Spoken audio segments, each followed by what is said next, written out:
स्वागत है आप सभी का हिस्ट्री 360 चैनल में। मैं रवि कोलरिया, गवर्नमेंट लेक्चर राजस्थान से। आज मैं रिव्यू करूंगा आधुनिक भारत का इतिहास पुस्तक जो लिखी है विपिन चंद्र ने। और आधुनिक भारत के इतिहास की जितनी भी पुस्तक भारत में आज तक लिखी गई हैं उनमें ये सबसे महत्वपूर्ण, सबसे पॉपुलर बुक है। और जिसने भी यूपीएससी की तैयारी की है या हिस्ट्री से रिलेटेड और कोई भी एग्जाम हो, नेट जेआरएफ हो, असिस्टेंट प्रोफेसर हो, उसने जरूर इस बुक के बारे में सुना होगा या आपने इस बुक को पढ़ा भी होगा। तो आधुनिक भारत के इतिहास की सबसे महत्वपूर्ण पुस्तकों में है। इस वीडियो में हम चर्चा करेंगे कि ये बुक किसको पढ़नी चाहिए, किसको नहीं पढ़नी चाहिए, ये बुक किस एग्जाम के लिए ज्यादा इंपॉर्टेंट है। तो सबसे पहले हम बात करते हैं कि इसमें क्या क्या दिया गया है। इसमें 18वीं शताब्दी से शुरू करके और भारतीय जो राष्ट्रीय आंदोलन है, आजादी का जो आंदोलन है, उस तक का सब विवरण इसमें दिया गया है। 18वीं शताब्दी भारत में राज्य और समाज, जब हैदराबाद, कर्नाटक, मराठा, सिख जो अलग अलग राज्य हुआ करते थे, पेशवाओं के बारे में तो बहुत ही अच्छा विवरण इसमें दे रखा है। इसके अलावा केरल, जाट राज्य, राजपूत राज्य, सबका विवरण दिया गया है। और वहां से होते हुए भारत में यूरोपियों का आगमन के बारे में एक बहुत ही महत्वपूर्ण जानकारी ये हमें प्रोवाइड करवाती है।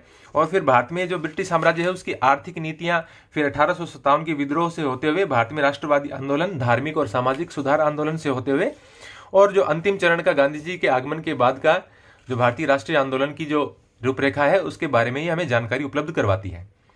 अब यदि हम बात करें सबसे पहले यूपीएससी के लिए, तो यूपीएससी के लिए आपको ये पुस्तक लेनी चाहिए, जरूर लेनी चाहिए। हिस्ट्री ऑप्शनल है तो लेनी ही लेनी है, हिस्ट्री ऑप्शनल नहीं है तो भी आपको जीएस के लिए ये पुस्तक काम आएगी। अब इसमें यदि आप बिंदु देखें, देखिए किस प्रकार से मैं आपको यहाँ पर दिखाता हूँ। देखिए हैदराबाद और कर्नाटक, इन राज्यों के बारे में आपको पढ़ेंगे। बंगाल के बारे में किस प्रकार से अलीवर्दी खां, मुर्शिद कुली खां से लेकर सिराजुद्दौला तक ये जिस प्रकार से आपको विवरण पुस्तक में मिलता है, आप ऐसा लगेगा आपको कि जैसे आप कोई उपन्यास पढ़ रहे हैं, जैसे आप उस दौर में चले गए हैं, आपको हर चीज समझ में आती है। बहुत ही रोचक पुस्तक है, एक कहानी के रूप में चलती है।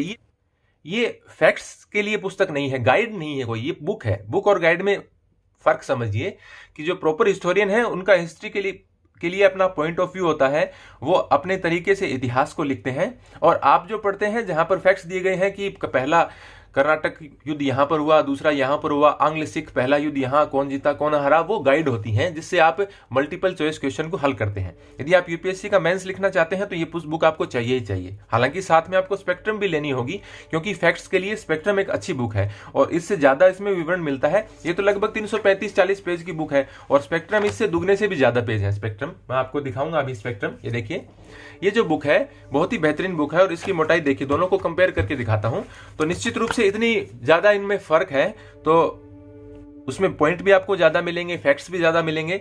लेकिन ये पुस्तक अपने आप में, स्पेक्ट्रम बहुत अच्छी पुस्तक है, लेनी भी पड़ेगी हमें, स्पेक्ट्रम पढ़नी भी पड़ेगी, लेकिन इस पुस्तक का विकल्प नहीं है यूपीएससी के लिए। वो इसमें जो चीजें दी गई हैं, जिस प्रकार से आप इसको समझ पाएंगे, स्पेक्ट्रम को आप उतने अच्छे से समझ नहीं पाएंगे। स्पेक्ट्रम तो कॉम्प्लिकेटेड बुक है, उसमें इतने ज्यादा फैक्ट्स दिए गए हैं स्पेक्ट्रम के अंदर कि आपके लिए समस्या हो जाएगी, आप क्या पढ़ें क्या छोड़ें। देखिए स्पेक्ट्रम के लिए पॉइंट्स ही पॉइंट्स बना रखे हैं, इतने पॉइंट्स की स्टूडेंट कंफ्यूज हो जाते हैं कि इसमें याद क्या रखें और छोड़ें क्या, क्योंकि सभी कुछ तो याद रखना, अब 800 पेज की किताब के फैक्ट्स याद रखना कोई आसान नहीं है, और जबकि उसमें फैक्ट्स ही फैक्ट्स दे रखे हैं सारे।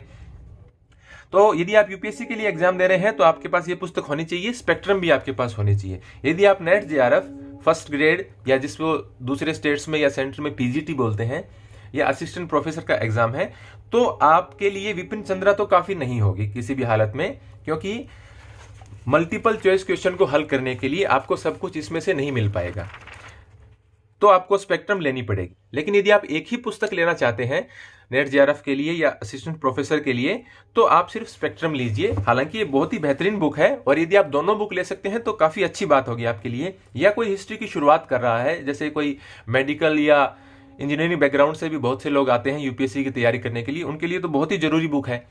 या कोई हिस्ट्री के बारे में जानना चाहता है तो उसके लिए भी बहुत ही अच्छी बुक है, जैसे आर एस शर्मा की बुक है, ये तो अपने आप में बहुत ही महत्वपूर्ण बुक है। हर कोई व्यक्ति इनको पढ़ सकता है, कोई एग्जाम की तैयारी की जरूरत नहीं है। जो एग्जाम की तैयारी नहीं कर रहे हैं वो व्यक्ति भी, उनको भी ये पुस्तक पढ़नी चाहिए, भारत के इतिहास के बारे में जानना चाहिए, ताकि आपको कोई बरगला न पाए कि भारत के इतिहास में ऐसा हुआ था ऐसा हुआ था। आपको सही जानकारी, सही फैक्ट्स आपको पता होने चाहिए। तो ये पुस्तक पढ़ने में भी अच्छी लगती है, ज्यादा मोटी नहीं है, आप एक हफ्ते में इस पुस्तक को पढ़ सकते हैं। अंडरलाइन करें और चीजों को समझने की कोशिश करें। यदि यूपीएससी का मेंस लिख रहे हैं तो आप इसमें साथ साथ सोचते चलिए कि कहां पर प्रश्न बन सकता है। तो ये था मेरा रिव्यू इस पुस्तक के लिए। फिर से मैं इसको कंक्लूजन में बता देता हूं। यदि आप यूपीएससी के लिए तैयारी कर रहे हैं तो ये पुस्तक आपके पास होनी चाहिए। यदि आप net JRF, assistant professor, PGT वगैरह के लिए तैयारी कर रहे हैं तो आप ये पुस्तक न लें, उसकी बजाय आप स्पेक्ट्रम भी ले सकते हैं। यदि दोनों बुक ले तो बहुत ही अच्छी बात होगी आपके लिए, आपको ज्यादा फायदा मिलेगा। लेकिन यदि आप एक पुस्तक चाहते हैं तो स्पेक्ट्रम के बिना काम नहीं चलता। ये स्पेक्ट्रम से बहुत अच्छी बुक है, बहुत है मायनों में ये स्पेक्ट्रम से बहुत अच्छी बुक है और ये हमें पढ़नी भी पड़ती है। लेकिन स्पेक्ट्रम में इतना कुछ दिया गया है कि आजकल जो एग्जाम का दायरा इतना बढ़ गया है, कहां कहां से क्वेश्चन पूछ लिए जाते हैं, तो उस समय आपको स्पेक्ट्रम की जरूरत पड़ेगी। तो आप स्पेक्ट्रम जरूर ले लीजिए। यदि आप मल्टीपल चॉइस क्वेश्चन से रिलेटेड कोई भी एग्जाम दे रहे हैं जहां पर इतिहास के ऐसे प्रश्न पूछे जाते हैं, तो आप यदि 2 बुक आपको लेनी है तो आप दोनों लीजिए, और कोई बुक कंसिडर करने की इसमें जरूरत नहीं है। यदि आप एक ही पुस्तक आपको लेनी है नेट जेआरएफ, असिस्टेंट प्रोफेसर वगैरह के लिए है, यदि आप एक पुस्तक लेना चाहते हैं तो आप स्पेक्ट्रम ले सकते हैं। हालांकि मेरी राय यह है कि ये बहुत ही बेहतरीन बुक है। जिस किसी के पास भी समय है, चाहे वो एग्जाम दे रहा है या नहीं दे रहा है, या एग्जाम दे रहा है, उसको ये पुस्तक पढ़ लेनी चाहिए। धन्यवाद।